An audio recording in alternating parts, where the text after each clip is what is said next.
놀라운 일이 벌어졌습니다. 세계 유명 의료기관들이 수십 년간 해결하지 못한 아프리카 의료 문제를 지도에서 찾기도 힘든 작은 나라가 단숨에 해결해냈습니다.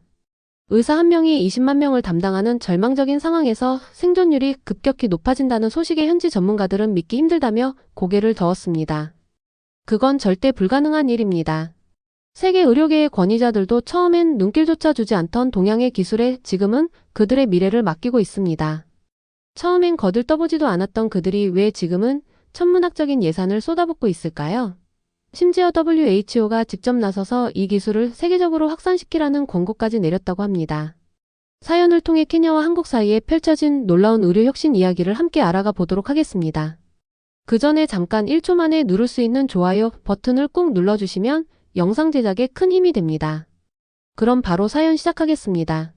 안녕하세요. 저는 케냐 니에리 외곽 지역의 작은 지역병원 병원장 조셉 키마니입니다. 저는 42세이고 이제 의사 생활을 10년 넘게 하고 있습니다. 오늘 여러분께 제가 경험한 믿기지 않는 이야기를 들려드리려고 합니다. 그 이야기는 2023년 5월 저희 병원에서 일어난 가슴 아픈 사건에서 시작됩니다. 그날은 평소와 다르지 않게 병원이 환자들로 북적였습니다.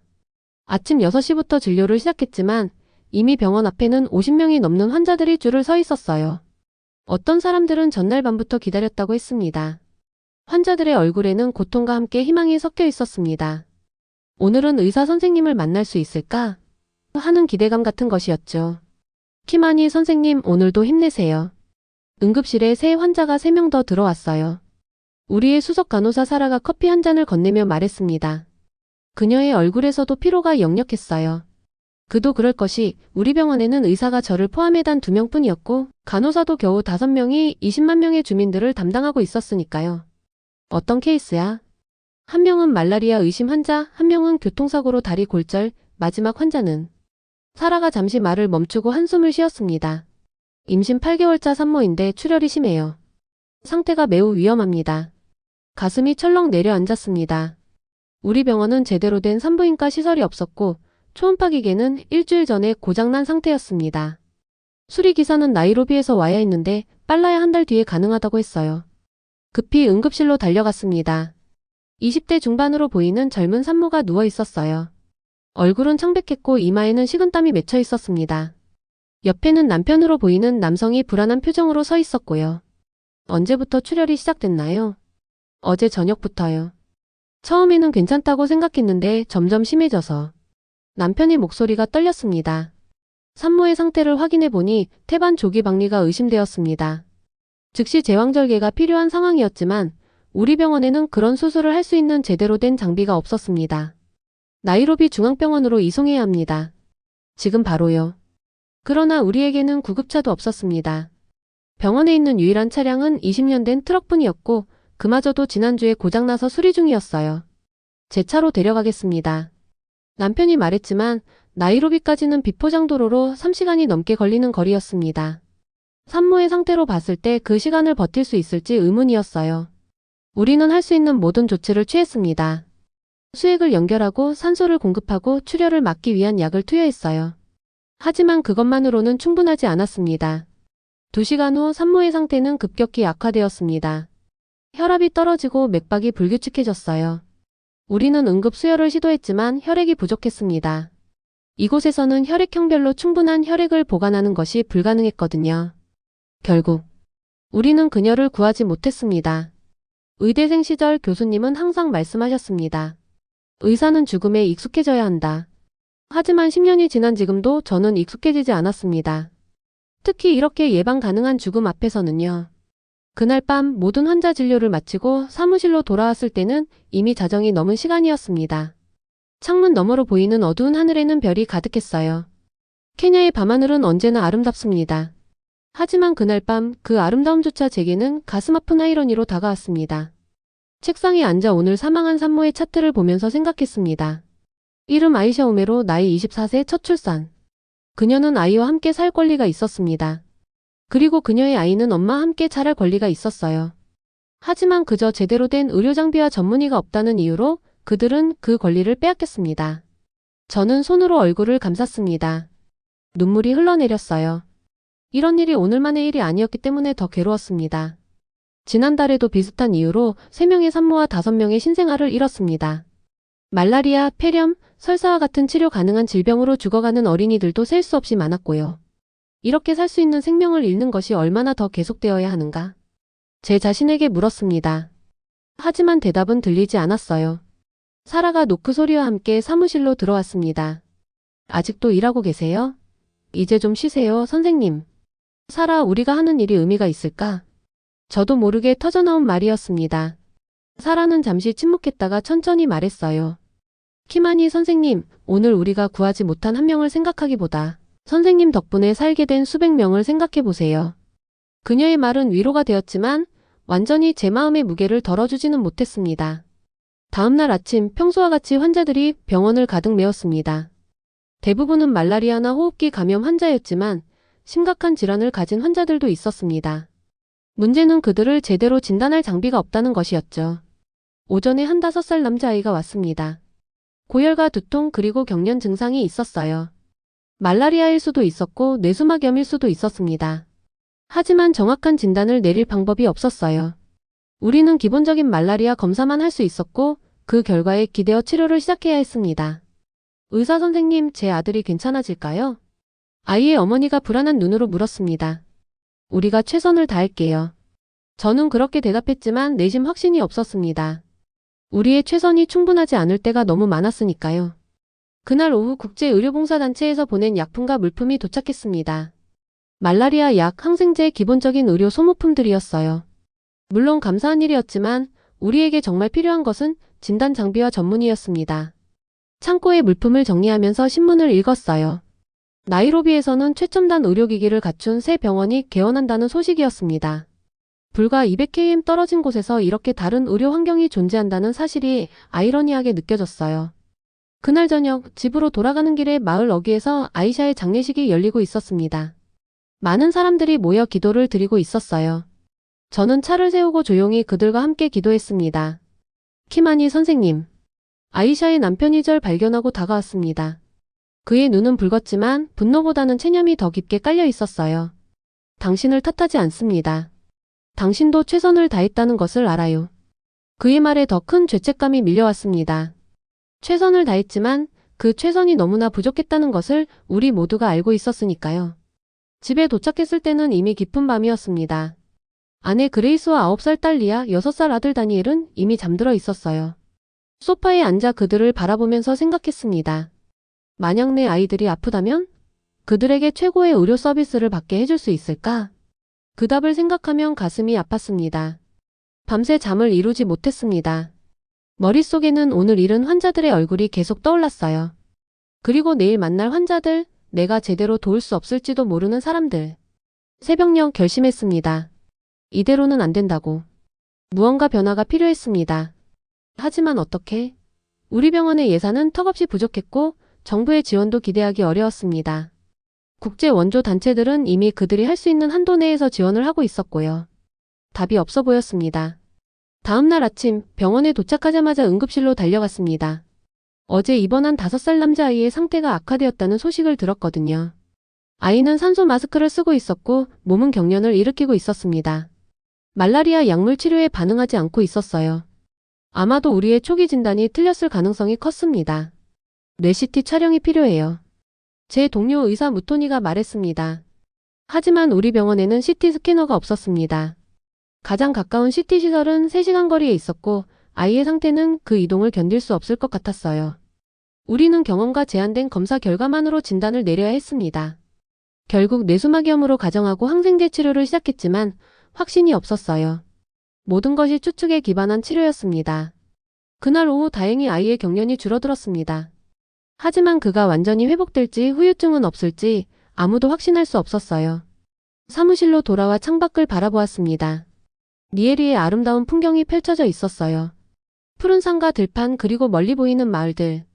이 아름다운 땅의 사람들이 기본적인 의료 서비스조차 받지 못한다는 것이 얼마나 불공평한 일인지 생각했습니다. 책상 위에는 다음 달 있을 국제의료 컨퍼런스 초청장이 놓여 있었습니다. 미래 의료기술과 글로벌 건강 형평성이라는 주제였어요. 처음에는 참석할 생각이 없었습니다. 그런 컨퍼런스는 보통 실제 현장과는 동떨어진 이야기들로 가득하니까요. 하지만 지금의 상황에서는 어떤 기회라도 잡아야 했습니다. 그날 밤 침대에 누워 생각했습니다. 우리 같은 의료 환경에서는 첨단 장비보다 더 근본적인 해결책이 필요했습니다. 비용이 적게 들면서도 효과적인 우리 현실에 맞는 해결책이요. 하지만 그런 해결책이 과연 존재할까요? 세계의 슈퍼파워. 국가들도 수십 년간 해결하지 못한 문제를 누가 해결할 수 있을까요? 그때는 몰랐습니다. 답이 지도에서 찾기도 힘든 작은 나라, 대한민국에서 올 것이라고는요. 5월의 비극 이후 제 마음속은 어두운 그림자로 가득 찼습니다. 매일 아침 병원에 들어설 때마다 오늘은 누구를 살리지 못할까? 라는 두려움이 저를 따라다녔죠. 하지만 의사라는 직업은 그런 두려움에 굴복할 여유조차 주지 않습니다. 병원은 여전히 환자들로 넘쳐났고 매일 생과 사이, 갈림길에 놓인 사람들이 저희의 도움을 기다리고 있었으니까요. 6월 말 저는 한 통의 이메일을 받았습니다. 나이로비에서 열리는 국제의료 컨퍼런스 초청장이었어요. 주제는 미래 의료기술과 글로벌 건강 형평성. 처음에는 참석할 생각이 없었습니다. 현실과 동떨어진 화려한 이야기들만 나열하는 자리일 것 같았거든요. 키마니 선생님 꼭 가보세요. 사라가 말했습니다. 뭔가 새로운 영감이 필요한 때예요. 사라의 권유와 달리 저는 병원을 비울 수 없다고 생각했습니다. 하지만 그녀는 끈질기게 저를 설득했어요. 제가 무토니 선생님과 함께 병원을 지킬게요. 선생님은 정말 휴식이 필요해요. 게다가 새로운 정보나 도움을 얻을 수 있을지도 모르잖아요. 그녀의 말에 마지못해 참석을 결정했습니다. 컨퍼런스는 7월 15일부터 3일간 나이로비 힐튼 호텔에서 열릴 예정이었어요. 제가 마지막으로 나이로비에 간 것은 6개월 전이었습니다. 그때는 의약품 조달과 장비 수리를 위한 짧은 방문이었죠. 컨퍼런스 당일 저는 오래된 제 차를 타고 3시간을 달려 나이로비에 도착했습니다. 호텔 로비에 들어서자 럭셔리한 환경에 약간 어색함을 느꼈어요. 다른 하늘색 셔츠와 오래된 넥타이를 맨 저는 분명 이곳에서 눈에 띄는 존재였을 겁니다. 등록 데스크에서 명찰을 받은 후 저는 컨퍼런스 프로그램을 훑어보았습니다. 수많은 세션 중에 하나가 눈에 띄었어요. 저자원 환경을 위한 AI 기반 의료 진단 시스템. 제목만으로도 저희 병원 상황에 딱 맞는 주제 같았습니다. 세션이 열리는 회의실로 향했습니다. 이미 많은 사람들이 자리에 앉아 있었고 저는 뒤쪽에 겨우 빈자리를 찾아 앉았어요. 발표자 소개가 시작되었습니다. 다음 발표자는 한국 스타트업 메디코드의 CEO 겸 개발자 박지훈 박사입니다. 그는 서울대학교에서 컴퓨터공학과 의학을 동시에 전공했으며 실리콘밸리에서의 경력을 뒤로하고 귀국하여 의료격차 해소를 위한 기술을 개발하고 있습니다. 단상에 젊은 아시아 남성이 올라왔습니다. 그는 35세 정도로 보였고 단정한 정장 차림이었지만 넥타이는 매지 않아 약간은 캐주얼한 느낌이었어요. 그의 영어는 약간의 억양이 있었지만 유창했습니다. 안녕하세요, 여러분. 오늘 저는 메디AI라는 새로운 의료 진단 시스템을 소개해 드리려고 합니다. 이 시스템은 특별히 의료 자원이 부족한 환경을 위해 설계되었습니다. 그의 첫 슬라이드에는 제가 매일 직면하는 것과 같은 현실이 담겨 있었습니다. 의사 한 명이 수만 명의 환자를 담당하는 상황, 진단 장비의 부재, 전문의 부족. 전 세계 인구의 절반은 기본적인 의료 서비스에 접근하지 못하고 있습니다. 그리고 그 이유가 꼭 의학 지식의 부재 때문은 아닙니다. 종종 그것은 단순히 자원과 인프라의 부족 때문이죠. 그가 계속해서 발표를 이어갔습니다. 메디AI는 기본적인 스마트폰이나 태블릿에서 작동하는 AI 기반 진단 시스템이었습니다. 청진기, 혈압계, 체온계와 같은 기본 장비에서 수집한 데이터를 분석하여 놀라운 정확도로 진단을 제공한다고 했어요. 가장 중요한 것은 이 시스템이 인터넷 연결 없이도 작동한다는 점입니다. 모든 AI 모델이 기기 자체에 저장되어 있죠. 또한 40개 이상의 언어로 번역되어 있어 의사와 환자 간의 언어 장벽도 해소합니다. 그는 실제 사례 연구를 보여주었습니다. 인도 시골 지역에서 이 시스템을 활용해 결핵 진단율이 60% 향상된 사례, 미얀마 난민 캠프에서 말라리아와 댕기열을 조기에 발견한 사례 등이었죠. 저는 숨이 막힐 듯한 흥분을 느꼈습니다. 이것이 바로 우리가 필요로 하는 것이었어요. 그러나 곧 현실적인 문제가 머릿속을 스쳤습니다. 이런 첨단 시스템의 비용은 얼마나 될까? 우리 병원 예산으로는 감당할 수 있을까? 발표가 끝나고 질의응답 시간이 시작되었습니다. 여러 사람들이 질문을 했고 특히 비용에 관한 질문이 많았어요. 박지훈은 정확한 가격을 언급하지 않았지만 접근성을 최우선으로 생각하고 있다며 다양한 협력 모델을 통해 필요한 곳에 기술을 제공하고자 한다고 말했습니다. 세션이 끝나고 사람들이 흩어지기 시작했습니다. 저는 잠시 자리에 앉아 생각에 잠겼어요. 이런 기술이 우리 병원에 있다면 아이샤 같은 환자들을 더 많이 살릴 수 있을 텐데. 하지만 현실적으로 우리가 이런 기술을 도입할 수 있을까요? 실례합니다. 혹시 질문이 있으신가요? 고개를 들어보니 박지훈이 제 앞에 서 있었습니다. 다른 참석자들은 이미 대부분 나가고 저만 혼자 생각에 잠겨 있었던 것 같아요. 아, 죄송합니다. 발표가 너무 인상적이어서 생각에 잠겨 있었네요. 그는 미소를 지으며 제 옆자리에 앉았습니다. 제가 발표 중에 보니까 굉장히 집중해서 들으시더라고요. 어떤 분야에서 일하시나요? 저는 케냐 니에리 외곽의 작은 지역병원 병원장입니다. 조셉 키만이라고 합니다. 그의 눈이 반짝였습니다. 지역병원이요? 정확히 저희 기술이 필요한 곳인데요. 어떤 어려움이 있으신가요? 그의 질문에 저는 마취댐이 무너지듯 말하기 시작했습니다. 우리 병원의 현실, 의사 2명이 20만 명을 담당하는 상황, 기본적인 진단 장비조차 부족한 현실, 그리고 한 달 전 아이샤라는 젊은 산모를 잃은 가슴 아픈 이야기까지. 박지훈은 묵묵히 듣고 있었습니다. 그의 눈에는 진심 어린 공감이 담겨 있었어요. 키마니 박사님, 정말 어려운 환경에서 놀라운 일을 하고 계시네요. 그는 잠시 생각하더니 계속 말했습니다. 사실 저희 메디AI는 정확히 이런 상황을 위해 개발된 겁니다. 대형 병원이나 부유한 지역을 위한 것이 아니라 정말 의료 자원이 부족한 곳에서 의사들을 돕기 위한 거죠. 그리고 그는 충격적인 제안을 했습니다. 키마니 박사님, 혹시 저희가 니에리 병원을 방문해도 될까요? 실제 환경을 보고 저희 시스템이 어떻게 도움이 될 수 있을지 직접 확인하고 싶습니다. 저는 놀라움을 감추지 못했습니다. 정말요? 하지만 우리 병원은 나이로비에서 몇 시간 떨어진 시골에 있고 시설도 매우 열악합니다. 그는 미소를 지었습니다. 그게 바로 제가 가보고 싶은 이유입니다.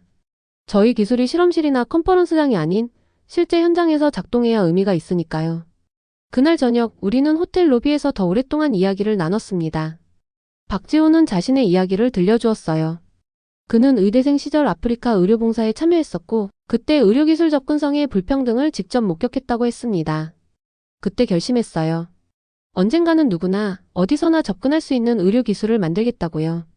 그는 실리콘밸리에서 성공적인 경력을 쌓다가 이 꿈을 위해 한국으로 돌아왔고 메디코드라는 스타트업을 설립했다고 했습니다. 기술은 모든 사람의 삶을 개선해야 한다고 생각해요. 특히 가장 취약한 사람들의 삶을요. 그의 말에 깊은 공감을 느꼈습니다. 저 역시 비슷한 신념으로 의사가 되었으니까요. 그럼 언제 방문하실 계획인가요? 제가 물었습니다. 가능한 빨리요. 저희 팀에게 이야기해보고 2주 내로 연락드릴게요. 우리는 연락처를 교환했고 다음날 아침 각자의 길로 헤어졌습니다. 나이로비에서 돌아오는 길, 저는 이상하게 들뜬 기분이었습니다. 몇 달 만에 처음으로 느끼는 희망의 감정이었어요. 하지만 동시에 경계심도 있었습니다. 이런 좋은 기회가 정말로 실현될까? 그들이 정말 우리 같은 작은 병원을 도울 의향이 있을까? 병원에 도착하자 사라가 저를 반겼습니다. 어땠어요? 컨퍼런스에서 뭐 좋은 거 배웠나요? 저는 박지훈과의 만남을 이야기했습니다. AI 진단 시스템, 그리고 그들이 우리 병원을 방문할 수도 있다는 가능성까지. 정말요? 그런 첨단 기술이 우리 병원에? 사라의 눈이 커졌습니다. 아직 확실한 건 아니야. 그들이 실제로 올지, 그리고 그 시스템이 정말 우리 환경에서 작동할지는 두고 봐야겠지. 그렇게 말했지만 내심 기대감을 억누를 수 없었습니다. 그 주는 평소처럼 바빴습니다. 말라리아 환자들, 영양실조 어린이들, 산정 검진을 위해 온 임산부들. 그러나 매 순간 제 머릿속에는 메디AI가 이런 상황에서 어떻게 도움이 될 수 있을까 하는 생각이 맴돌았어요. 특히 한 7살 소녀 환자가 생각났습니다. 그녀는 갑작스러운 발작으로 병원에 왔는데 우리는 정확한 원인을 찾지 못했어요. 말라리아 검사는 음성이었고 다른 일반적인 감염 증상도 보이지 않았습니다. 결국 대증 치료만 하면서 관찰할 수밖에 없었죠. 만약 AI 진단 시스템이 있었다면 좀 더 정확한 진단이 가능했을까요? 일주일이 지나도 박지훈으로부터 연락이 없었습니다. 점점 실망감이 커지기 시작했어요. 역시 현실은 그렇게 쉽게 바뀌지 않는구나 하고 체념하려던 찰나 드디어 이메일이 도착했습니다. 키마니 박사님, 메디코드 팀이 다음 주 월요일에 니에리를 방문할 예정입니다. 총 5명이 갈 것 같습니다. 병원 측에 이 방문을 알려주시고 필요한 준비가 있다면 알려주세요. 함께 일하게 되어 기쁩니다. 마이너스 박지훈. 저는 즉시 병원 관계자들에게 이 소식을 알렸습니다. 모두가 놀라워했고 일부는 회의적이었습니다.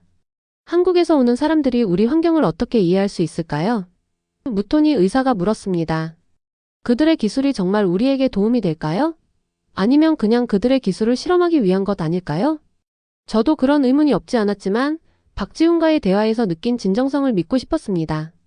일단 그들을 만나보자. 어떤 제안을 하는지 들어보고 결정하면 돼. 그렇게 우리는 한국팀의 방문을 준비하기 시작했습니다. 열악한 환경이지만 최대한 깨끗하게 정리했고 병원의 현황과 주요 문제점들을 정리한 보고서도 준비했어요. 방문 전날 밤 저는 잠을 이루지 못했습니다. 내일이면 정말로 우리 병원의 운명이 바뀔 수 있을까? 아니면 그저 또 하나의 실패한 희망이 될 뿐일까? 그 답을 알 수 없었지만 한 가지는 확실했습니다. 저는 우리 환자들을 위해 그리고 아이샤와 같은 이들을 위해 이 기회를 놓치지 않을 것입니다. 2023년 8월 초 드디어 메디코드 팀이 우리 병원을 방문하는 날이 왔습니다. 전날 밤부터 비가 내려 니에리의 붉은 흙길은 온통 진흙탕이 되어 있었어요. 이런 길로 그들이 정말 올 수 있을까? 하는 의문이 들었지만 약속 시간보다 30분 일찍 그들은 정확히 도착했습니다. 하얀 SUV 2대가 병원 앞에 멈췄고 그 안에서 박지훈을 포함한 5명의 한국인이 내렸습니다. 그들은 모두 편안한 캐주얼 복장이었지만 그중 유독 한 명은 정장 바지에 흰 셔츠를 입고 있었어요. 나중에 알게 된 사실이지만 그는 메디코드의 투자자인 한지성 회장이었습니다. 키마니 박사님 다시 만나 반갑습니다. 박지훈이 활짝 웃으며 제게 다가왔습니다. 우기의 습한 더위에도 불구하고 그는 에너지가 넘쳐 보였어요. 박 박사님 먼 길 오느라 고생 많으셨습니다. 우리 병원에 오신 것을 환영합니다. 저는 그들을 맞이하며 한 명씩 소개받았습니다. 29세 AI 엔지니어 김태현, 33세의 의료 데이터 과학자 윤미경, 45세의 하드웨어 엔지니어 이동은, 그리고 62세의 한지성 회장까지. 그들은 모두 영어로 유창하게 대화했고 친절한 미소로 저를 대했습니다. 우선 병원 투어부터 해드릴게요. 하지만 기대하지는 마세요. 여러분이 상상하는 것보다 훨씬 열악할 테니까요. 제 농담에 그들은 웃었지만 실제로 병원 내부를 보여주기 시작하자 그들의 표정이 급격히 변했습니다. 좁은 복도, 낡은 침대에 부족한 안이 거의 없다시피 한 의료 장비들. 그리고 모든 공간을 가득 채운 환자들. 이게 우리의 응급실입니다. 하루 평균 30-40명의 환자가 이곳을 통해 들어오죠. 10개의 침대가 있는 좁은 공간에는 이미 15명의 환자가 누워 있었고 일부는 바닥에 매트를 깔고 누워 있었습니다. 간호사 한 명이 분주히 환자들을 돌보고 있었어요. 김태현이 낮은 목소리로 물었습니다. 와이파이나 인터넷 연결은 어떻게 되나요? 안정적인 연결은 없어요.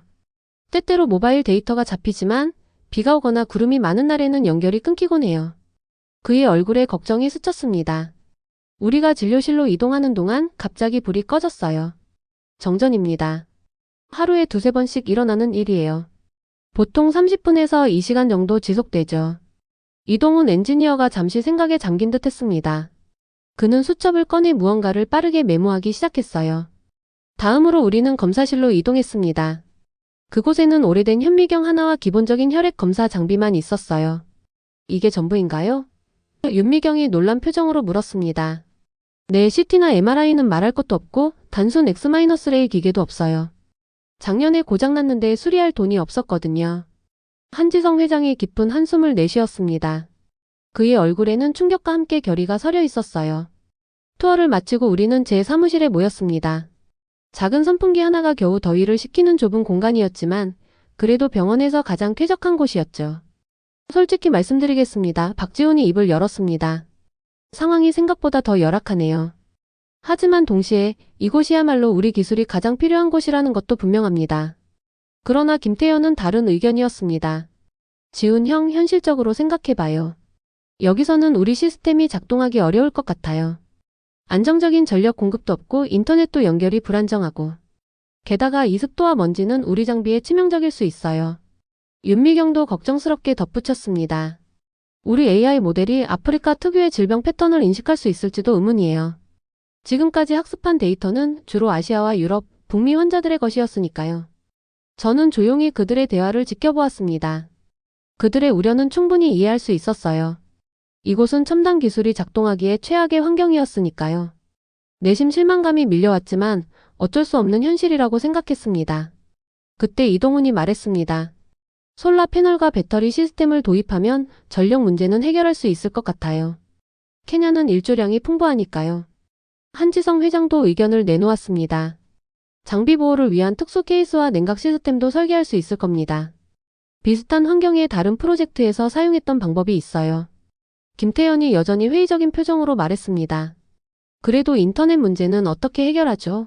우리 시스템은 정기적인 업데이트가 필요하고 간혹 중앙 서버에 데이터를 보내야 할 때도 있잖아요. 박지훈이 잠시 생각하더니 대답했습니다. 완전 오프라인 모드로 작동하는 버전을 개발하면 어떨까? 모든 연산을 로컬에서 처리하고 업데이트는 한 달에 한 번 정도 USN 드라이브를 통해 수동으로 하는 거야. 대화가 계속되던 중 갑자기 비상벨 소리가 울렸습니다. 저는 즉시 자리에서 일어났어요. 긴급 상황인 것 같네요. 잠시 실례하겠습니다. 응급실로 달려가 보니 심한 경련을 일으키는 8살 소년이 막 도착한 참이었습니다. 아이의 온몸이 떨리고 있었고 입에서는 거품이 나오고 있었어요. 무슨 일이죠? 제가 아이의 어머니에게 물었습니다. 아침부터 열이 심했어요. 그러다 갑자기 이렇게 됐어요. 그녀의 목소리는 공포로 떨리고 있었습니다. 저는 즉시 해열제와 항경련제 투여를 지시했습니다. 하지만 정확한 원인을 알 수 없어 더 이상의 조치를 취하기 어려웠어요. 그때 뒤에서 목소리가 들렸습니다. 뇌 말라리아 증상 같은데요. 돌아보니 박지훈이 서 있었습니다. 그는 빠르게 아이에게 다가와 몇 가지 신체 징후를 확인했어요. 목 뒤쪽의 경직, 동공반응 그리고 이발진 패턴. 뇌 말라리아의 전형적인 증상입니다. 저는 놀랐습니다. 뇌 말라리아는 일반 말라리아보다 훨씬 치명적이고 특별한 치료가 필요한 상태였거든요. 정말인가요? 하지만 우리가 가진 말라리아 검사로는 뇌 말라리아인지 확인할 수 없어요. 박지훈이 잠시 생각하더니 말했습니다. 태연 씨 태블릿 가져와 보세요. 프로토타입이라도 한번 시도해 봅시다. 김태연이 놀란 얼굴로 물었습니다. 지금요?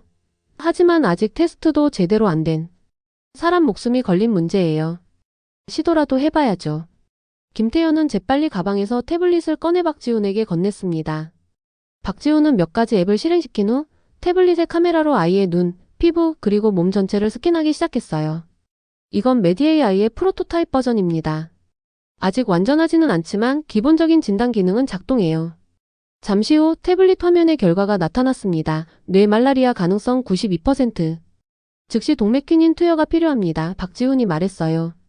일반 말라리아 약으로는 효과가 없을 거예요. 저는 즉시 간호사에게 퀴닌을 준비하라고 지시했습니다. 다행히 우리 병원에는 소량의 퀴닌이 비축되어 있었어요. 치료를 시작한 지 1시간 후 아이의 상태가 안정되기 시작했습니다. 경련이 멈추고 열도 조금씩 내려갔어요. 아이의 어머니는 감사의 눈물을 흘렸습니다. 그날 저녁 우리는 다시 사무실에 모여 심각한 대화를 나눴습니다. 오늘 일은 메디AI의 잠재력을 분명하게 보여주었지만 여전히 많은 과제가 남아 있었어요. 오늘 일은 우연이었습니다. 김태연이 말했어요. 태블릿이 충전되어 있었고 프로토타입이 작동한 것도 운이 좋았던 거예요. 하지만 이런 환경에서 지속적으로 작동할 수 있을지는 여전히 의문입니다. 이동훈도 동의했습니다. 먼지, 습도, 열. 이 모든 것이 하드웨어에 악영향을 미칠 거예요. 특별한 보호 장치가 필요할 겁니다. 윤미경은 다른 걱정을 했습니다. 그리고 우리 AI 모델은 지금 발현 중인 이 질병 패턴을 제대로 인식하지 못할 수도 있어요. 현지 데이터로 재학습이 필요합니다. 긴 침묵이 이어졌습니다. 모두가 생각에 잠긴 것 같았어요. 그때 박지훈이 갑자기 테이블을 탁 치며 말했습니다. 그래 맞아. 많은 문제가 있어. 하지만 오늘 우리는 한 아이의 생명을 구했어. 이게 바로 우리가 이 일을 시작한 이유 아닌가? 그는 일어서서 모두를 둘러보았습니다. 우리 기술이 가장 필요한 곳이 바로 여기야. 우리가 이곳에서 작동할 수 있는 솔루션을 만들어내지 못한다면 우리의 기술은 진정한 가치가 없는 거야. 한지성 회장이 고개를 끄덕였습니다. 박 대표 말이 맞소. 우리는 불가능이란 말 앞에서 물러서지 않았기에 지금까지 왔소. 이번에도 마찬가지일 거요. 윤미경이 웃으며 말했습니다. 그럼 아프리카 질병 데이터 수집부터 시작해볼까요? 키마니 박사님의 도움이 필요할 것 같은데요. 김태현도 마침내 미소를 지었습니다. 오프라인 모드 개발과 하드웨어 보호 장치. 할 일이 많네요. 그렇게 메디코드 팀은 2주간 우리 병원에 머물기로 결정했습니다. 그들은 병원 옆 작은 게스트하우스에 짐을 풀었고 매일 아침부터 밤까지 현장에서 데이터를 수집하고 시스템을 테스트했어요. 첫 주는 많은 좌절이 있었습니다. 태블릿이 과열로 다운되기도 했고 먼지 때문에 센서가 오작동하기도 했어요. 어떤 날은 하루 종일 정전이 되어 모든 작업이 중단되기도 했습니다. 이런 환경에서 첨단 기기를 작동시키는 건 정말 악몽이에요. 김태현이 한 번은 좌절감에 소리쳤어요. 하지만 그들은 포기하지 않았습니다. 이동훈은 태양광 패널을 설치하고 전력 안정화 장치를 만들었어요. 윤미경은 현지 환자들의 데이터를 수집해 AI 모델을 재훈련시켰고요. 김태현은 시스템이 완전히 오프라인에서도 작동할 수 있도록 코드를 수정했습니다. 그들의 헌신은 정말 놀라웠어요. 그들은 종종 밤늦게까지 일했고 주말에도 쉬지 않았습니다. 특히 박지훈은 환자들을 직접 만나 증상을 확인하고 의료진과 함께 진단을 논의하며 시스템을 개선했어요. 2주차에 들어서면서 우리는 첫 번째 성공의 기미를 보기 시작했습니다. 모디파이된 메디AI는 점점 더 정확한 진단을 내리기 시작했고 하드웨어도 환경에 적응하기 시작했어요. 키마니 박사님, 이제 기본 기능은 안정적으로 작동하는 것 같아요. 박지훈이 어느 날 저녁 보고했습니다. 말라리아, 폐렴, 결핵, 그리고 몇 가지 흔한 감염증은 90% 이상의 정확도로 진단할 수 있어요. 그러나 9월 초 메디코드 팀이 떠나기 전날 밤, 우리는 가장 큰 도전에 직면했습니다. 갑작스러운 모래폭풍이 불어닥친 것이죠. 전력이 완전히 차단되었고 태양광 패널도 모래로 덮여 작동하지 않았어요. 그리고 최악의 상황에 응급실은 교통사고 환자들로 가득 찼습니다. 시스템이 다운됐어요. 김태현이 외쳤습니다. 배터리 백업도 방전됐고 모든 장비가 과열 상태예요. 우리는 손전등 불빛 아래에서 환자들을 진료해야 했습니다. 그때 박지훈이 태블릿을 들고 왔어요. 이건 개인용으로 가져온 거예요. 배터리가 아직 남아있어요. 프로토타입 앱은 이 기기에도 설치되어 있어요.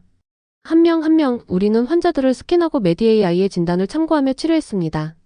태블릿 배터리가 거의 바닥날 무렵 마지막 환자까지 모두 안정화시킬 수 있었어요. 우리가 해냈어. 박지훈이 지친 목소리로 말했습니다. 그의 얼굴은 땀과 먼지로 범벅이 되어 있었지만 눈빛만은 여전히 빛났어요. 다음날 아침 폭풍이 지나가고 하늘이 다시 맑아졌을 때 메디코드 팀은 떠날 준비를 했습니다. 그들은 프로토타입 시스템 2대를 우리 병원에 남겨두기로 했어요. 아직 완전하지 않아요, 박지훈이 설명했습니다. 하지만 기본적인 진단 기능은 작동할 거예요. 우리는 한국으로 돌아가서 이곳 환경에 맞는 완전한 버전을 개발할 겁니다. 3개월 안에 다시 오겠습니다. 그들이 떠나기 전 저는 진심을 담아 감사를 표했습니다. 여러분의 헌신에 정말 감사드립니다. 이런 열악한 환경에서도 포기하지 않고 우리를 도와주셔서. 박지훈이 제 말을 자르며 웃었습니다. 감사할 필요 없어요. 우리도 많이 배웠습니다. 이제 진짜 일은 이제부터예요. 더 나은 시스템으로 돌아올게요. 그렇게 메디코드 팀은 떠났고 우리는 그들이 남긴 프로토타입 시스템으로 일을 계속했습니다. 아직 불완전했지만 그것만으로도 우리의 진단 능력은 크게 향상되었어요. 한 달 후 박지훈으로부터 이메일이 왔습니다. 개발이 예상보다 빠르게 진행되고 있습니다. 11월에 새 시스템을 가지고 돌아갈게요. 그때까지 현재 시스템의 모든 문제점을 기록해주세요. 그 이메일을 읽으며 저는 처음으로 진정한 희망을 느꼈습니다. 불가능해 보였던 도전이 조금씩 현실로 바뀌어가고 있었으니까요. 10월의 시작과 함께 케냐의 대지는 더욱 뜨거워졌습니다. 건기가 시작되면서 먼지가 더 많아지고 더위는 더 견디기 힘들어졌죠. 그러나 저희 병원에는 새로운 변화의 바람이 불고 있었습니다. 9월 말 박지훈에게서 연락이 왔습니다. 키마니 박사님, 좋은 소식이 있습니다.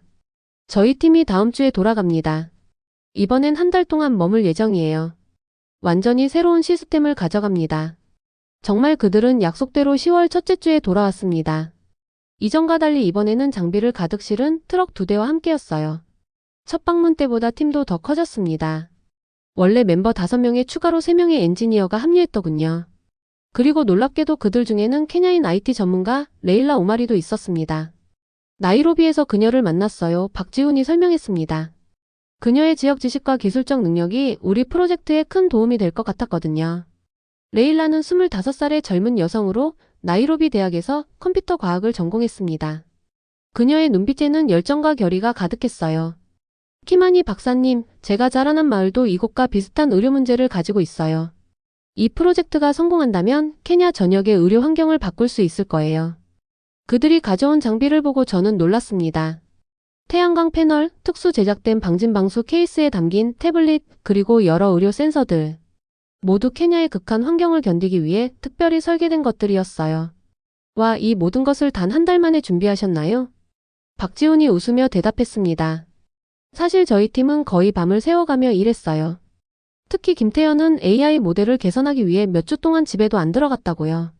김태현은 쑥스러운 듯 웃으며 말했습니다. 아프리카의 질병 패턴은 아시아나 서구와 많이 달라서 AI를 완전히 재훈련시켜야 했거든요. 다행히 여기서 수집한 데이터가 큰 도움이 됐어요. 그들은 즉시 설치 작업에 들어갔습니다. 병원 옥상에는 대형 태양광 패널이 설치되었고 전용 배터리 시스템도 구축되었어요. 이제 정전이 되어도 병원의 핵심 시스템은 계속 작동할 수 있게 되었습니다. 이 시스템은 3일간의 완전한 정전도 견딜 수 있어요. 이동훈이 자랑스럽게 설명했습니다. 평소에는 남는 전력으로 병원의 냉장고나 기본 조명도 작동시킬 수 있고요.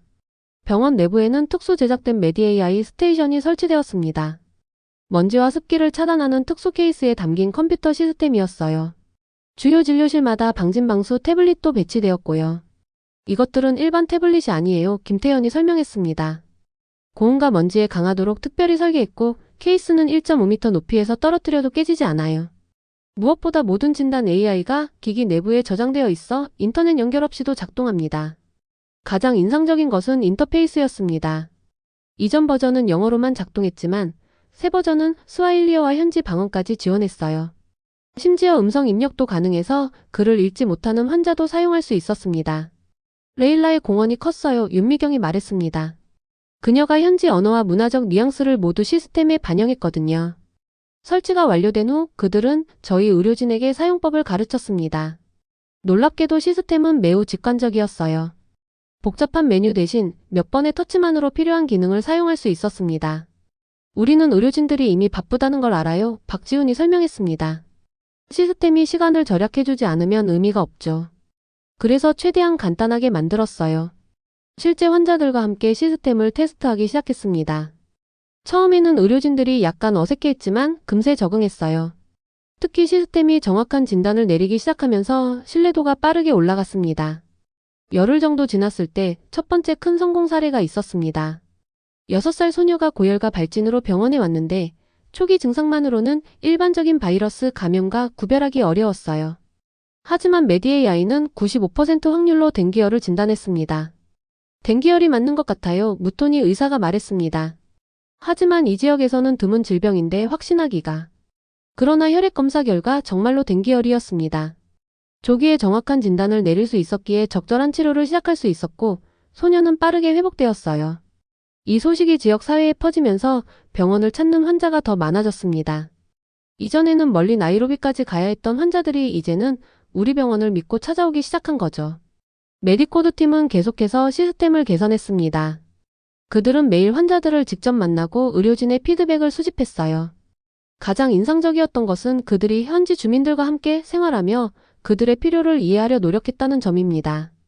기술을 개발하는 것은 쉬워요. 어느 날 저녁 박지훈이 말했습니다. 어려운 것은 그 기술이 실제 사람들의 삶에 어떤 영향을 미치는지 이해하는 것이죠. 우리는 단순히 기술을 전달하는 것이 아니라 생명을 구하는 일에 동참하고 있습니다. 11월 중순 우리는 시스템의 가장 큰 도전을 맞이했습니다.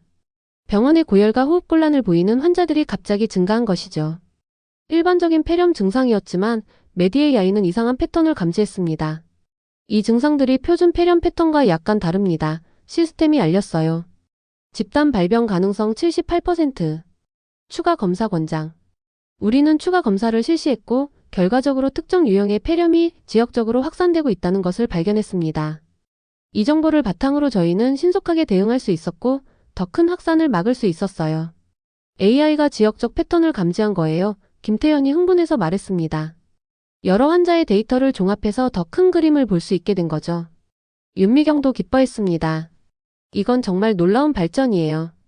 이제 시스템이 단순한 진단을 넘어 공중보건 모니터링까지 가능해진 거예요. 11월 말 놀라운 일이 일어났습니다. 케냐 보건부의 대표단이 우리 병원을 방문한 것이죠. 그들은 지역 병원의 사망률이 급격히 감소했다는 보고를 받고 그 이유를 확인하러 온 것이었어요. 지난 2달간 이 지역 환자들의 생존율이 25% 이상 향상됐다고 합니다. 보건부 관계자가 말했습니다. 도대체 어떻게 이런 결과를 얻으셨나요? 우리는 메디-AI 시스템을 소개했고 그들은 깊은 인상을 받았습니다. 특히 제한된 자원으로도 효과적인 의료 서비스를 제공할 수 있다는 점에 크게 공감했어요. 이 시스템이 케냐 전역에 도입된다면 어떨까요?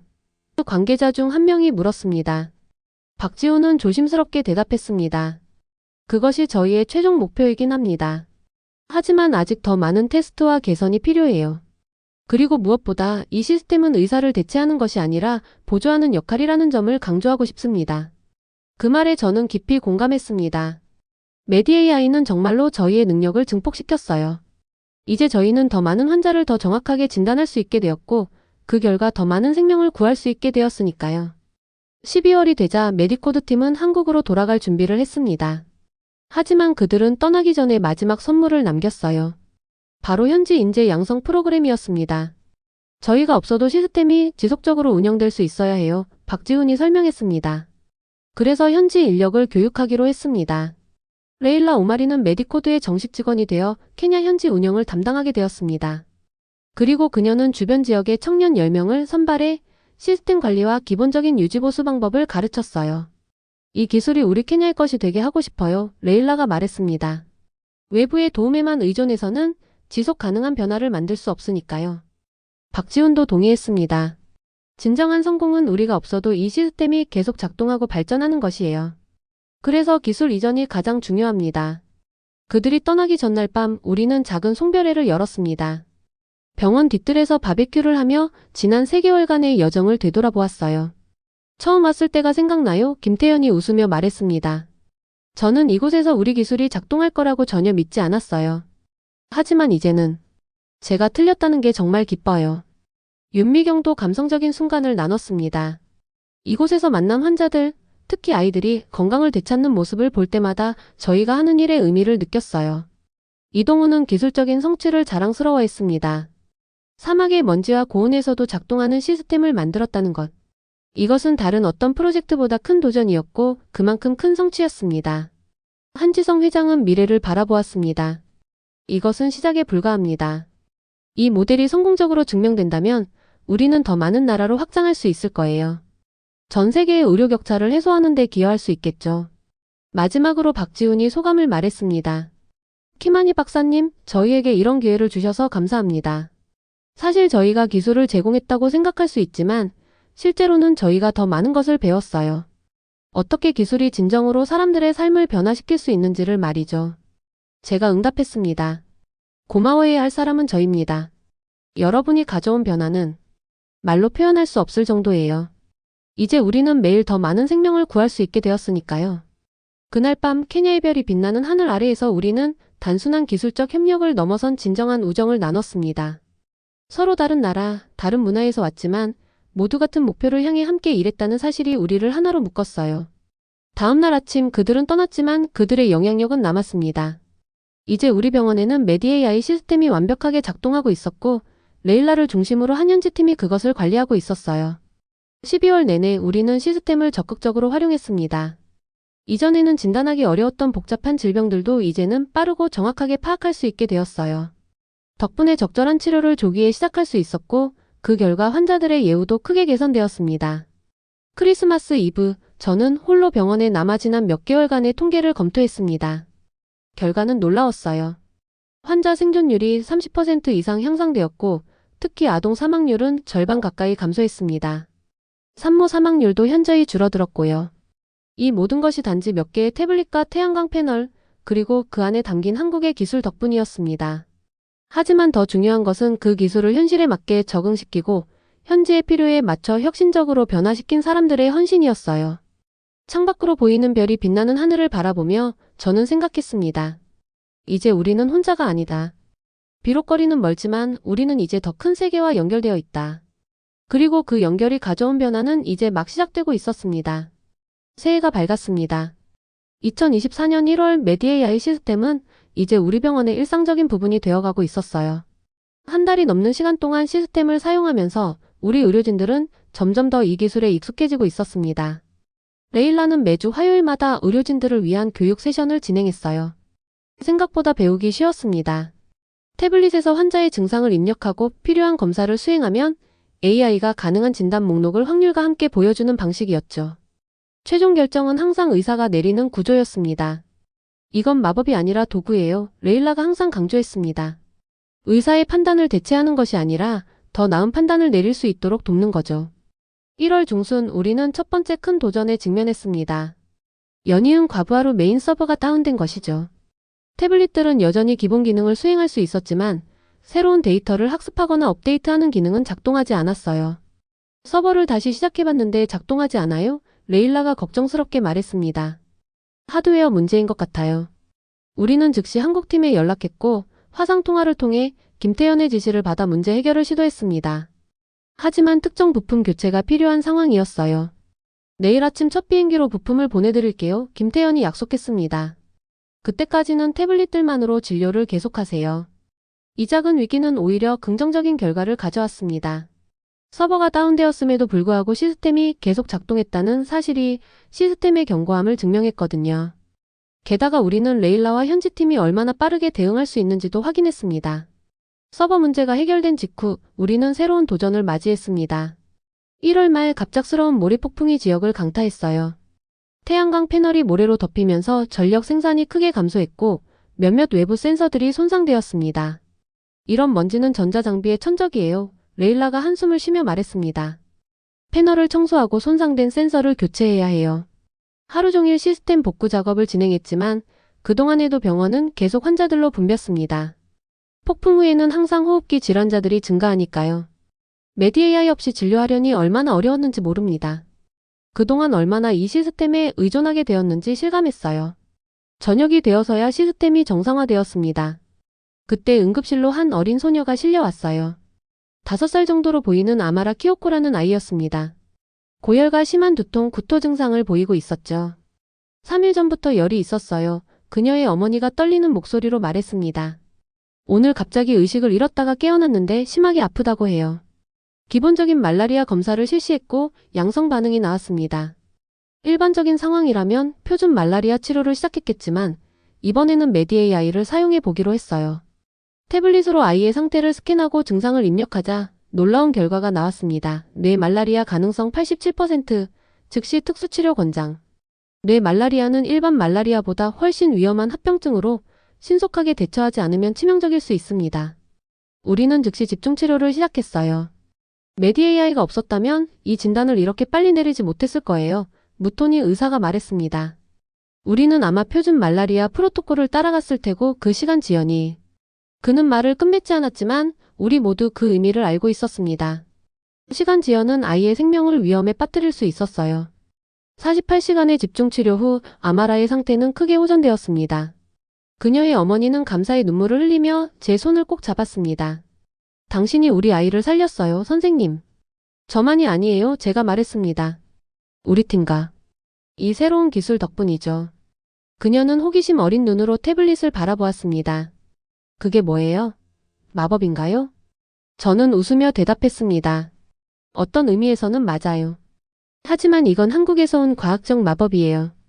아마라의 회복은 우리 병원의 전환점이 되었습니다. 뇌 말라리아와 같은 위험한 상태를 조기에 발견하고 치료할 수 있다는 소식이 퍼지면서 더 많은 사람들이 병원을 찾기 시작했어요. 2월이 되자 메디-AI 시스템은 더 많은 성공 사례를 만들어냈습니다. 특히 인상적이었던 것은 결핵과 폐렴의 정확한 구분이었어요. 이 두 질병은 초기 증상이 비슷하지만 치료법이 완전히 다릅니다. 우리가 수집한 현지 데이터로 AI를 훈련시켰더니 결핵과 폐렴의 구분 정확도가 95%까지 올라갔어요. 레일라가 자랑스럽게 보고했습니다. 이건 글로벌 평균보다 훨씬 높은 수치예요. 그러나 모든 것이 순조롭지만은 않았습니다. 2월 중순 시스템에 이상한 오류가 발생하기 시작했어요. 특정 상황에서 AI가 완전히 다른 질병을 진단하는 경우가 발생했습니다. 이건 분명 버그예요. 레일라가 말했습니다. 소프트웨어 업데이트가 필요해요. 김태현이 원격으로 진단을 시도했지만 문제는 쉽게 해결되지 않았습니다. 이건 현장에서 직접 봐야 할 것 같아요. 그가 마침내 인정했습니다. 다음 주에 방문하겠습니다. 그는 약속대로 다음 주에 도착했고 사흘 동안 밤새워 작업한 끝에 문제를 해결했습니다. 현지 데이터의 특성 때문에 알고리즘에 편향이 생겼어요. 그가 설명했습니다. 이제 수정했으니 더 정확하게 작동할 거예요. 김태현이 떠나기 전 우리는 잠시 대화할 시간을 가졌습니다. 처음에는 이 프로젝트가 성공할 거라고 생각 안 했어요. 그가 솔직하게 고백했습니다. 하지만 지금은 이 시스템이 얼마나 많은 생명을 구했는지 생각하면 제 경력 중 가장 의미 있는 일이에요.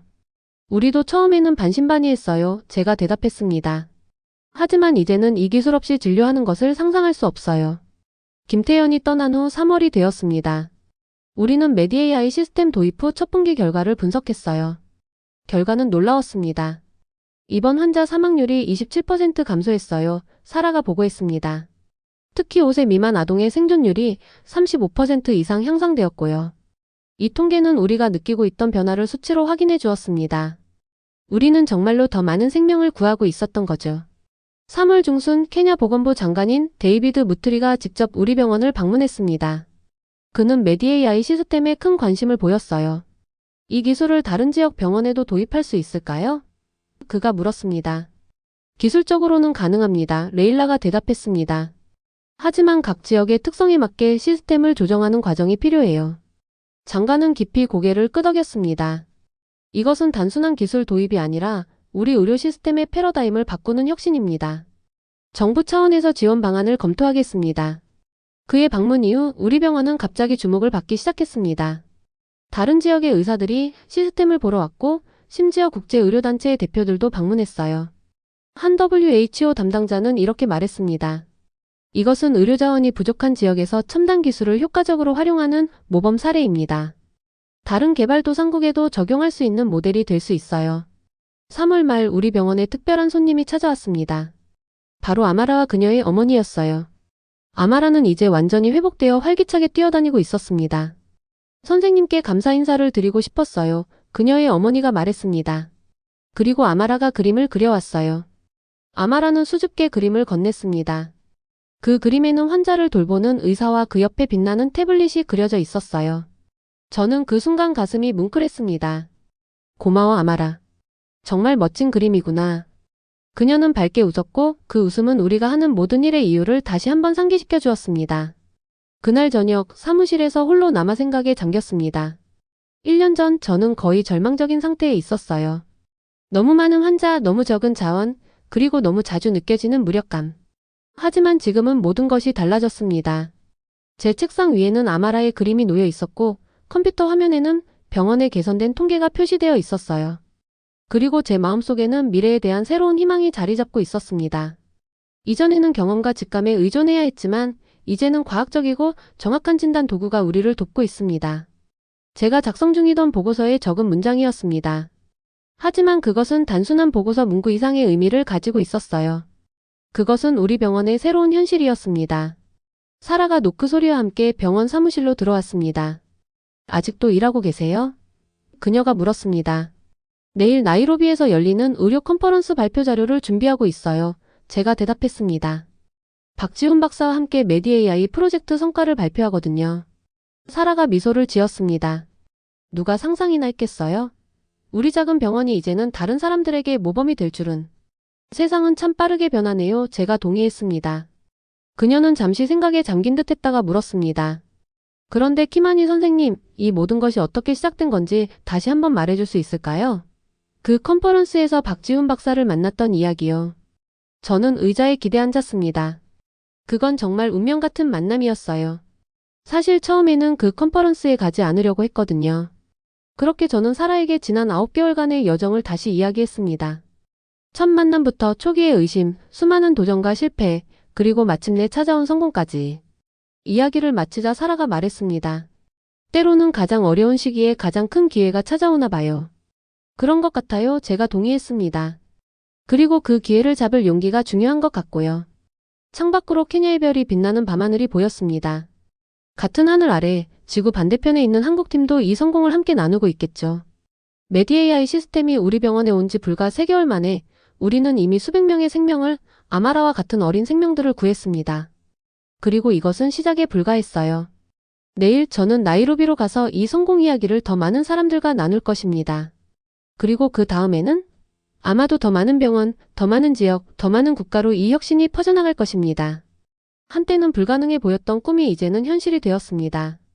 그리고 그 모든 것이 한국과 케냐 두 나라의 협력으로 시작되었다는 사실이 저는 여전히 놀랍기만 합니다. 2024년 4월 나이로비에서 열린 아프리카 의료혁신 컨퍼런스는 제 인생의 전환점이 되었습니다. 박지훈과 함께 무대에 올라 지난 9개월간의 여정을 발표하는 순간 객석은 놀라움과 감동으로 가득 찼어요. 니에리 지역병원의 사망률이 30% 감소했다고요? 한 의사가 질문했습니다. 그것도 불과 6개월 만에요? 네, 정확합니다. 제가 대답했습니다. 특히 5세 미만 아동 사망률은 35% 이상 감소했어요. 발표가 끝나고 우리는 질문 세례에 시달렸습니다. 많은 사람들이 반신반의하는 표정이었어요. 그들의 반응은 9개월 전 제가 보였던 반응과 똑같았습니다. AI가 어떻게 그런 열악한 환경에서 작동할 수 있나요? 정전이 잦은데 어떻게 지속적인 운영이 가능한가요? 현지 의료진들이 그런 첨단 기술을 사용할 수 있나요? 박지훈이 차분하게 대답했습니다. 기술은 환경에 적응해야 합니다.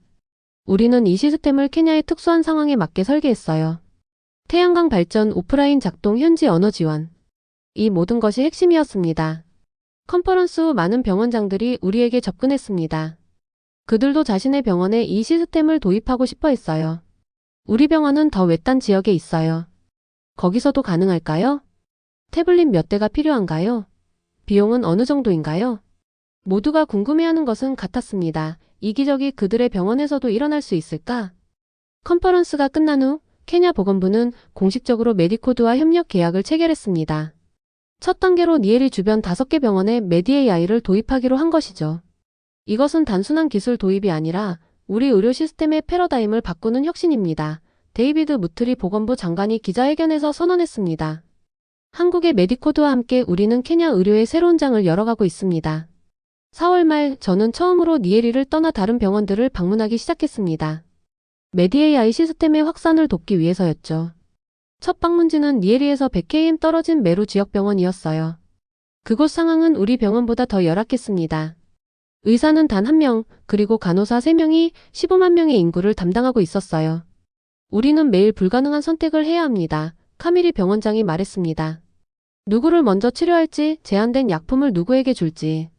그의 눈에는 제가 9개월 전에 가졌던 것과 같은 절망감이 깃들어 있었습니다. 저는 그에게 희망을 주고 싶었어요. 저도 똑같은 상황이었습니다. 하지만 지금은 달라졌어요. 메디코드 팀과 레일라가 메루에 도착했고 일주일 안에 시스템 설치를 완료했습니다. 우리의 경험이 있었기에 훨씬 빠르게 진행되었어요. 여러분의 병원 상황에 맞게 AI를 특별히 조정했습니다. 레일라가 현지 의료진에게 설명했습니다. 특히 이 지역에서 흔한 질병들에 맞춰 진단 알고리즘을 최적화했어요. 카밀리 병원장은 처음 시스템을 사용해보고 눈물을 글썽였습니다. 이건 기적이에요. 우리에게 이런 기회가 올 줄은 꿈에도 몰랐습니다. 5월 초 놀라운 소식이 들려왔습니다. 세계보건기구 WHO에서 메디AI 프로젝트를 의료 접근성 향상을 위한 혁신적 모델로 공식 인정한 것이죠. WHO 대표단이 다음 주에 니에리를 방문할 예정입니다. 보건부에서 연락이 왔습니다. 그들은 이 시스템을 직접 보고 평가하고 싶어 합니다. WHO 대표단의 방문은 우리 작은 병원에 큰 소동을 일으켰습니다. 모두가 긴장했지만 동시에 자랑스러움도 느꼈어요. 우리의 노력이 세계적으로 인정받고 있다는 사실이 놀라웠습니다. 대표단은 이틀 동안 시스템의 모든 측면을 세밀하게 검토했습니다. 그들은 의료진과 환자들을 인터뷰하고 데이터를 분석했어요. 가장 인상적인 것은 이 시스템이 단순히 기술적 해결책이 아니라는 점입니다. WHO 평가단의 수잔 리 박사가 말했습니다. 이것은 현지 상황과 필요에 맞게 조정된 통합적 접근법이에요. 기술, 교육, 그리고 지역사회 참여가 완벽하게 결합되어 있습니다. 방문 마지막 날 그들은 공식 성명을 발표했습니다. 메디AI 프로젝트는 저자원 환경에서 첨단 기술을 활용하는 모범 사례입니다. WHO는 이 모델을 다른 개발도상국에도 적용할 것을 권고합니다. 이 소식은 미디어를 통해 빠르게 퍼졌고 갑자기 저희 병원은 국제적인 관심의 중심에 서게 되었어요. 케냐 국영방송에서 특별 다큐멘터리를 제작하기 위해 촬영팀이 왔고 심지어 CNN과 BBC에서도 취재를 요청했습니다. 키마니 박사님, 이 모든 관심이 부담스럽지 않으세요? 사라가 어느 날 물었습니다. 솔직히 말하면 부담스럽죠? 제가 웃으며 대답했습니다.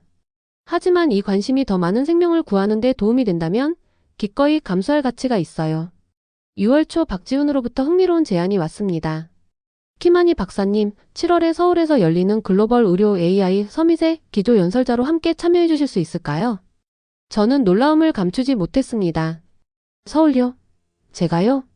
네, 당신의 이야기는 전 세계 의료기술 개발자들에게 큰 영감을 줄 거예요. 실제 현장에서 AI가 어떤 차이를 만들어내는지 보여주는 살아있는 증거니까요. 그렇게 저는 인생에서 처음으로 아프리카를 떠나 아시아로 향하게 되었습니다. 비행기 티켓, 여권, 비자. 모든 것이 새로웠고 설렜어요. 하지만 출발 전 또 하나의 중요한 발전이 있었습니다. 탄자니아와 우간다에서 대표단이 니에리를 방문한 것이죠. 그들도 자국에 메디AI를 도입하고 싶어 했습니다. 우리는 케냐와 비슷한 문제를 겪고 있어요. 탄자니아 대표가 말했습니다. 의사 부족, 의료 인프라 부족. 이 시스템이 우리에게도 희망이 될 수 있을까요? 메디코드는 이미 아프리카 확장 계획을 세우고 있었고, 레일라는 이제 메디코드 아프리카 부문의 책임자가 되었습니다. 우리는 아프리카 각국의 특성에 맞게 시스템을 조정할 것입니다. 그녀가 자신있게 말했습니다. 각 나라의 언어, 질병 패턴, 환경 조건. 모든 것을 고려해야 해요. 6월 말 메디AI는 케냐 내 12개 병원에 성공적으로 설치되었고, 탄자니아와 우간다에서의 첫 시범 사업도 시작되었습니다. 이제 이 기술은 단순한 실험이 아닌 검증된 솔루션으로 인정받게 되었어요. 7월 초 저는 마침내 서울행 비행기에 올랐습니다. 박지훈과 메디코드 팀은 인천공항에서 저를 맞이했어요. 대한민국에 오신 것을 환영합니다. 키마니 박사님. 박지훈이 환하게 웃으며 말했습니다.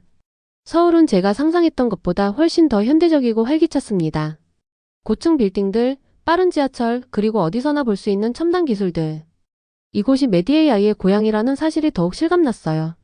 이런 곳에서 개발된 기술이 우리 같은 작은, 자원이 부족한 병원을 변화시켰다는 게 놀랍네요. 제가 감탄했습니다. 하지만 그것이 바로 기술의 진정한 목적이 아닐까요? 박지훈이 대답했습니다. 국경과 환경을 넘어 모든 사람의 삶을 개선하는 것. 글로벌 의료 AI 서밋은 서울 코엑스에서 열렸고 전 세계에서 2,000명이 넘는 전문가들이 참석했습니다.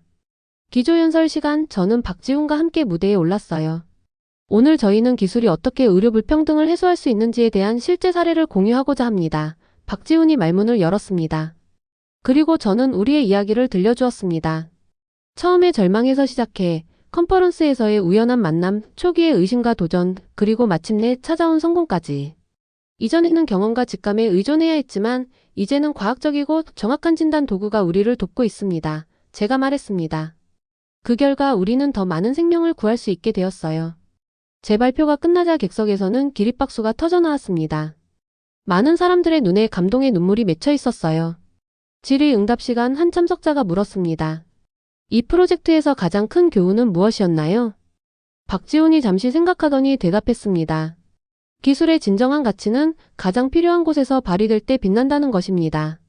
우리는 종종 첨단 기술을 이미 발전된 환경에서만 적용하려고 하지만 그것이 가장 큰 변화를 만들어낼 수 있는 곳은 오히려 가장 기본적인 것조차 부족한 곳일 수 있어요. 저도 덧붙였습니다. 그리고 진정한 혁신은 단순히 기술을 개발하는 것이 아니라 그것을 실제 사람들의 삶에 맞게 조정하고 적용하는 것이라고 생각합니다. 메디코드 팀이 케냐에 와서 우리의 환경, 우리의 필요, 우리의 현실을 이해하려고 했기 때문에 이 프로젝트는 성공할 수 있었어요. 서울에서의 일주일은 눈 깜짝할 사이에 지나갔습니다. 메디코드 본사 방문, 한국병원 견학, 그리고 서울의 아름다운 명소 관광까지. 모든 순간이 새롭고 놀라웠어요. 특히 인상적이었던 것은 메디코드의 개발센터였습니다. 그곳에서 김태형과 윤미경은 메디AI의 차세대 버전을 개발 중이었어요. 다음 버전에서는 더 많은 질병을 진단할 수 있고 약물 상호작용까지 분석할 수 있어요. 김태현이 자랑스럽게 설명했습니다. 윤미경도 흥미로운 소식을 전했습니다. 그리고 우리는 인공위성 데이터를 활용해 질병 발생 패턴을 예측하는 기능도 개발 중이에요. 이렇게 하면 전염병이 확산되기 전에 미리 대응할 수 있을 거예요. 한국을 떠나기 전 마지막 날, 박지훈과 함께 한강변을 걸으며 대화를 나눴습니다. 키마니 박사님, 우리가 이루어낸 것을 보면 어떤 생각이 드나요? 그가 물었습니다. 저는 잠시 생각하다가 대답했습니다. 처음에는 단순히 더 나은 진단 도구를 얻을 수 있다고 생각했어요. 하지만 우리가 실제로 얻은 것은 그보다 훨씬 더 컸습니다. 우리는 희망을 얻었어요.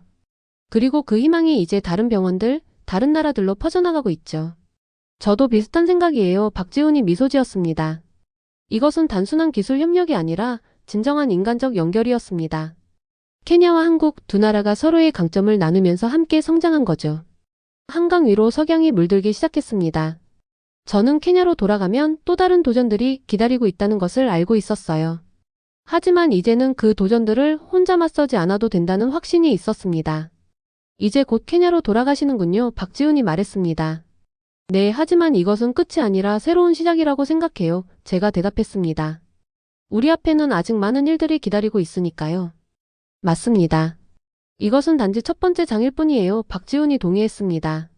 그렇게 7월이 지나고 저는 많은 경험과 새로운 아이디어, 그리고 더 큰 비전을 안고 케냐로 돌아왔습니다.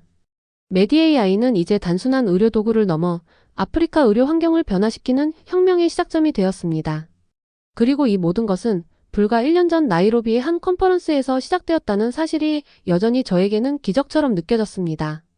2024년 8월 한국에서 돌아온 저는 완전히 다른 사람이 된 것 같았습니다. 세계의 다른 쪽에서 얻은 경험과 확신, 그리고 더 큰 비전을 가지고 니에리로 돌아왔어요. 그리고 저를 맞이한 것은 1년 전과는 완전히 달라진 병원의 모습이었습니다. 키마니 박사님 돌아오셨군요. 놀라운 소식이 있어요. 사라가 공항에서 저를 맞이하며 들뜬 목소리로 말했습니다. 무슨 일이에요? 지난주 통계가 나왔어요. 우리 병원의 1년간 전체 사망률이 정확히 32% 감소했어요. 특히 5세 미만 아동 사망률은 40%나 줄었고 산모 사망률은 절반 이상 감소했어요. 그 말을 듣는 순간 제 눈에 눈물이 고였습니다. 숫자 뒤에는 살아남은 사람들, 구해진 생명들이 있었으니까요. 아이샤와 같은 산모들, 아마라와 같은 어린이들. 그들이 이제는 살아있고 가족들과 함께하고 있다는 사실이 가슴 깊이 와닿았습니다. 병원에 도착하자 또 다른 놀라움이 기다리고 있었어요. 전보다 훨씬 더 질서정연하고 효율적으로 운영되고 있었습니다.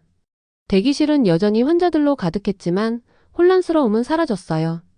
우리가 새로운 예약 시스템을 도입했어요. 레일라가 설명했습니다. 메디AI와 연동되어 있어서 증상의 심각도에 따라 우선순위가 자동으로 결정돼요. 그리고 태블릿으로 기본 진단을 미리 할 수 있어서 의사진료 시간이 크게 단축되었어요. 와, 정말 놀랍네요. 그게 다가 아니에요. 레일라가 자랑스럽게 말했습니다. 지난달부터 원격 진료 서비스도 시작했어요. 주변 마을에 태블릿을 보내서 기본적인 진단과 후속 진료가 가능하게 했죠. 환자들이 장거리 이동을 하지 않아도 돼요. 병원을 둘러보면서 의료진들의 표정이 1년 전과 얼마나 달라졌는지 깨달았습니다. 이전에는 지친 표정과 좌절감이 역력했지만 이제 그들의 눈에는 자신감과 목적의식이 빛나고 있었어요.